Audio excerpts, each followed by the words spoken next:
지난 시간에 이어 말씀을 이어가겠습니다. 성전 일이란 말씀 보겠습니다. 신명기 10장 8절입니다.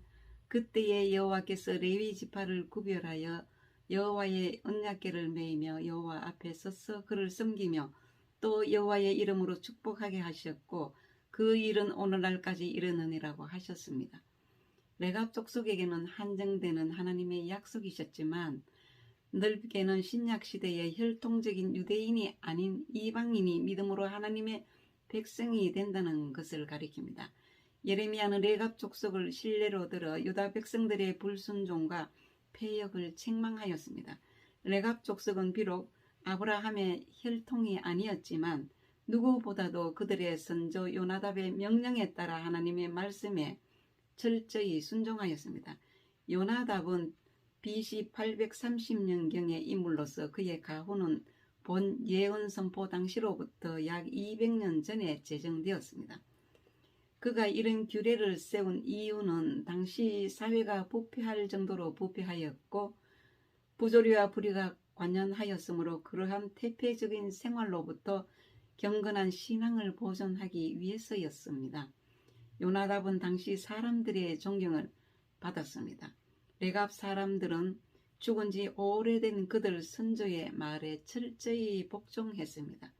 그리고 레갑 사람들은 그들의 의무를 깨우쳐 주는 사람이 없었어도 자발적으로 순종하였습니다. 그러나 이에 반해서 유다 백성들은 끝까지 회심하지 않고 죄를 고집하였을 뿐만 아니라 선지자들의 반복된 경고들을 무시해 왔습니다.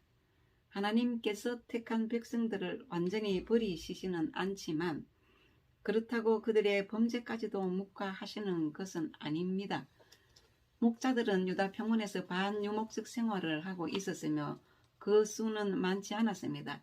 이들은 절대 금주 규정을 갖고 있었는데 이것은 유목 생활의 순수성을 보존하고 정착 생활을 하는 것을 방지하기 위해서였습니다. 하나님께서는 이스라엘을 사랑하시는 구체적인 일면을 보면 애굽에서 이스라엘이 신음할 때는 모세를 부르시고 바벨론에서 이스라엘이 신음할 때는 다니엘을 부르시고 바사 아래서 이스라엘이 신음할 때는 에스라, 느헤미야를 세우사 백성들을 가르치시고 인도하시는 모습 속에서 이스라엘을 향한 하나님의 사랑을 볼 수 있지 않습니까?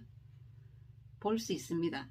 오늘 수많은 교인들이 성경의 지식은 풍부하지만 행동은 되어지지 않고 있으면서도 자신은 영원한 생명을 얻은 자라고 착각하며 살아갑니다.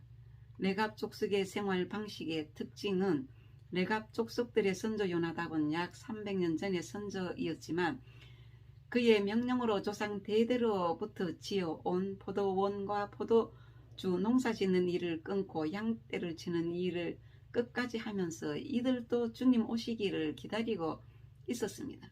말하자면 직업을 바꾼 것입니다. 그들이 주님의 탄생 소식을 듣게 되었던 최초의 목자들이었습니다. 선조 요나답은 약 300년 전에 레갑 족속에게 3가지 명령을 지키라고 했습니다. 오늘 말씀의 핵심은 3가지 금지 명령을 끝까지 잘 지켰습니다. 그 명령은 첫째, 장막을 짓지 말라 입니다.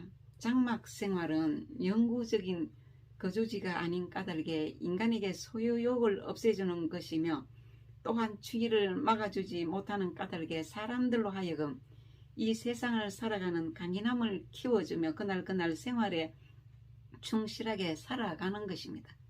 뜨돌이 생활이라는 것은 세상에서의 정착에 미련을 두지 아니하며 오히려 천국 본향을 소망하는 것을 가리킵니다. 두 번째, 포도농사 짓지 말라입니다. 우상숭배의 주도권인 포도농사를 지은 것인데 농사를 짓지 말라는 것은 술과 우상숭배가 중심이 되고 있는 것을 금지시켰습니다.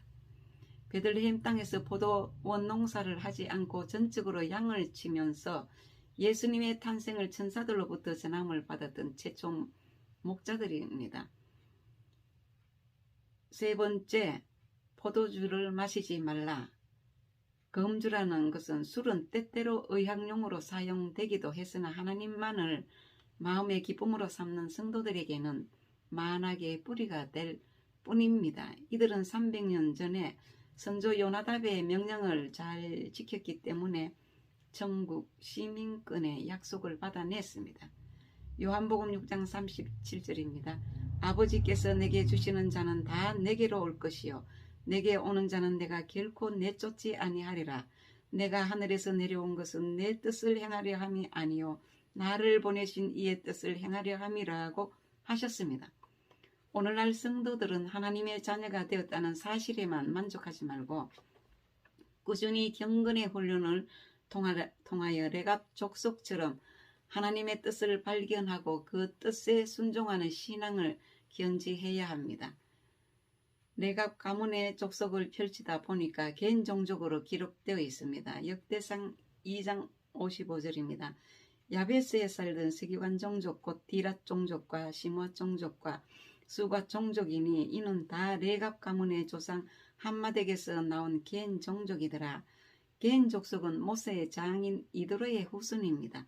모세의 장인 이드로의 이름은 출애굽부터 등장하는 성실한 분이십니다. 사사기 1장 16절입니다.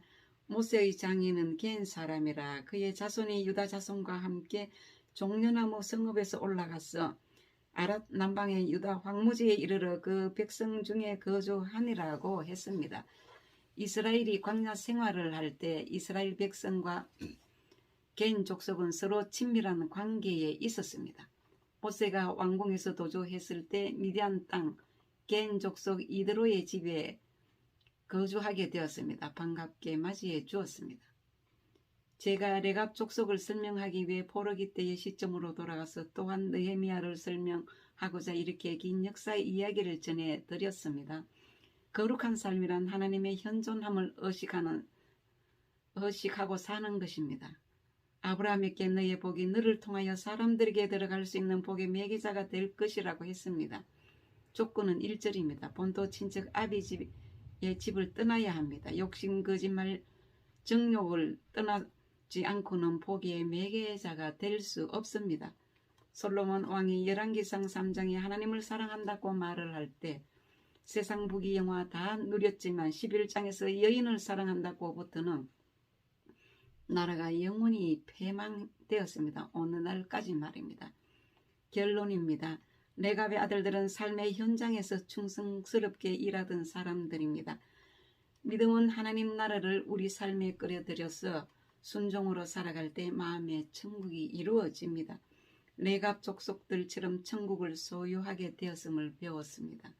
경건은 하나님을 두려워해야 하는데 두려워하지 않는 사람의 영혼은 질병으로 말합니다. 성경 66권 다 이루셨지만 죄인은 개선된 적이 없습니다. 여기까지 말씀을 마치겠습니다. 감사합니다.